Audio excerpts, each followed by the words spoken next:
Hey foodies, this week I'll be trying intermittent fasting. Something that enticed me to try this is that it is not a diet with specific food limitations, which is great for me because I love food. Intermittent fasting is not so much about what you eat, but when. I will be doing the popular 16-8, which means that I will have an 8-hour window in which I can eat and then a 16-hour fasting period. Before you panic, bear in mind that the majority of that fasting time is during sleep. My first meal of the day will be at noon, and then my feeding window will close at 8 p.m. Let's do it. Good morning, foodies. It's day 1 of intermittent fasting, and I can hear a rasp in the back of my throat. Oh gosh, it's like a sign from the food gods. Kiki, don't do this to yourself. Eat breakfast like normal people. But I'm not gonna listen to that reasonable voice because when have I ever done things normally? I've never done my morning workout in a fasted state before, and I'm not gonna lie, I'm a little bit intimidated. Baby group powers will help me get through it.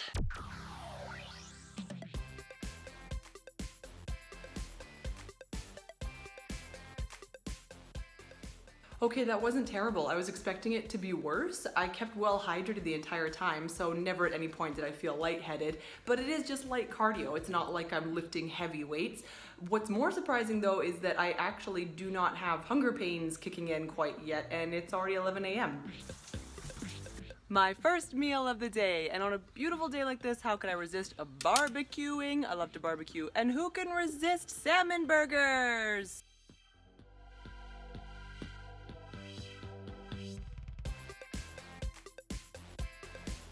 Intermittent fasting lowers insulin levels, which is a good thing, but insulin also retains sodium. Our bodies need some sodium, so I'm debating whether or not that means that I can have French fries for supper tonight. Oh, perfection. It's not even 7 a.m. yet, and I'm already thinking about food. I'm just so used to eating breakfast every morning, it's hard to say if I'm actually hungry right now, or if it's just my brain telling me to revert to a habit. I haven't even looked in the mirror yet, and I can already tell it's not going to be one of those mornings where I look like Disney songbirds helped me get ready. What shall we wear to the gym today? Ooh, the Walking Dead t-shirt, of course. That's a no-brainer. Doesn't matter if it's ugly, it's comfortable, and I don't go there to work it. I go there to work.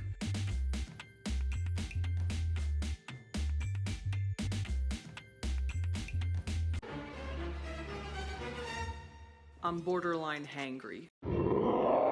Obviously, on day 1, I had carbs still in me from the day before beginning intermittent fasting, so now my body has burned through that. I'm feeling the hunger pains in my gut like a donkey kick. It's not like I'm Bruce Lee hitting it hard in the gym, so my workout was fine.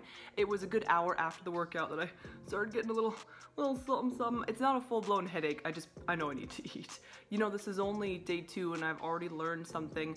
The waiting for my food to be ready and cooked, it's more agony than stepping on a piece of Lego. Ow! So for future reference, for the remainder of this week, I will be food prepping so that food is ready to grab when my eating window opens. The best thing to have after breaking a fast is high protein and high fiber foods, so I'm gonna have these lettuce wraps with chicken and cheese and tomato and bacon, some light Caesar dressing. Oh, I cannot wait.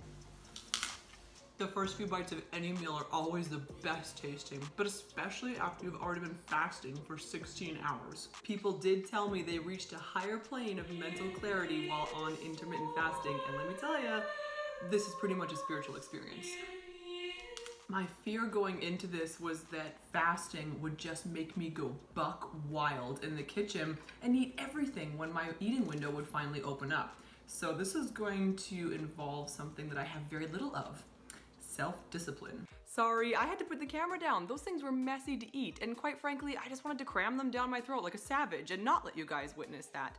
I suffer from binge blackouts. It's a real thing. There have been times that I've been smashing food down my throat, and the whole time there's a voice in the back of my head saying, "Girl, stop!" And I can't, even though I'm fully aware of what I'm doing. It's really twisted. I am guilty as sin of boredom eating. I cannot stop myself from constantly grazing all throughout the day. My hope is that having a set scheduled feeding time will help break the cycle of non-stop munching. I ate chocolate covered almonds last night. Why did I do that? I know why, because my darling husband brought them home for me, bless his heart. And I couldn't say no. I love that man dearly. And I love chocolate covered almonds with equal measure. I've become so used to lugging my own water bottle around, it's become like my familiar. But this morning I couldn't find the thing anywhere, so I had to borrow my husband's. It feels so awkward, like borrowing somebody else's underwear. Although I was initially nervous to try exercising on an empty stomach, now that I've done it a few days in a row, I actually found I quite like it. I don't feel so heavy and bogged down. I also like the knowledge that every calorie I'm burning is not just from my breakfast. I'm actually tapping into my fat storage. Okay, now I really need to find that water bottle. Found the water bottle. One of my precious little angels stuck it between the couch cushions. So the couch is soaked, but you know what? I'm too interested in lunch to care because it's 12 p.m. and I get to eat now. I tried to keep my tilapia looking pretty for you guys, but that flaky fish just fell apart like the Beatles. Here I have my lovely asparagus and my favorite salad in the world. Thank you, mother-in-law, for teaching that one to me. Greens and cashews and bacon and cheese and apple and lemon poppy seed dressing and some craisins. Ooh, asparagus, you make my pee smell funny, but you taste good in my tummy. Only halfway in and I can already thank IF for the effect it's had on my inflammation. I'm not nearly as bloated, especially when I wake up in the morning. Keep it tight, keep it right. The easiest way to avoid late night snacking is just to go to bed early. It's after 8 p.m., my feeding window is closed, so I'll catch you in the morning. This is the morning I've been waiting for. I have woken up not hungry. Winning! It's funny how when I first start out on the machine, I'm like, oh no, please don't make me. And then halfway through, I'm like, save me! But then when I'm done and the hour is up, I'm just thinking to myself, I'm an Olympic athlete.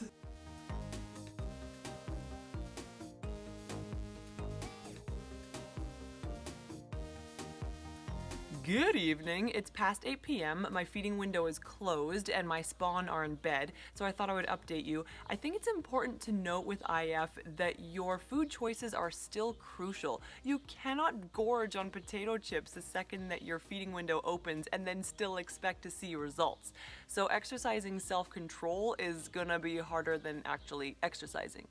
And I don't like exercising. When I was 20, I fasted for 3 days, and that was back when the Master Cleanse was all the rage. IF is way more manageable. That being said, you're not gonna have a great time with it socially if you're the type who goes to brunch with the ladies. It's really not fun sitting around with your stomach gurgling when all your friends are eating around you.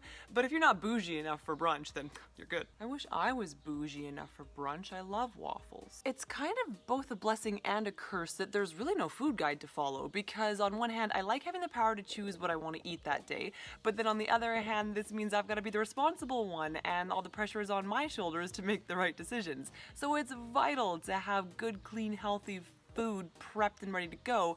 Otherwise, 12 p.m. rolls around and I am famished to the point that I'll eat things that I don't even really want. That's the weird thing about IF, is that it does wonky things to your cravings. For example, there were marshmallows in my cupboard. I don't even really like marshmallows unless they're roasted between a s'more, and that's just too much work and I have no graham wafers. But I was ready to eat those at 12 p.m.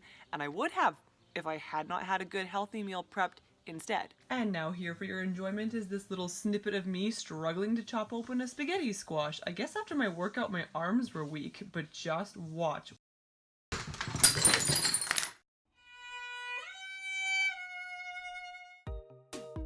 Despite what you just saw of me exploding a spaghetti squash just now, this recipe is actually very simple. After you cook them face down for an hour at 350, you just dig out his brains like you would a pumpkin, and then take a fork and start turning it into that spaghetti type noodle situation. And then you just toss in your chopped up chicken breast, green onion, and mozzarella cheese. I was gonna originally show this to you on my pretty cutting board, but that's in the dishwasher right now, so you get the old ugly one that I've had since before I was married, and it's probably not hygienic for use anymore.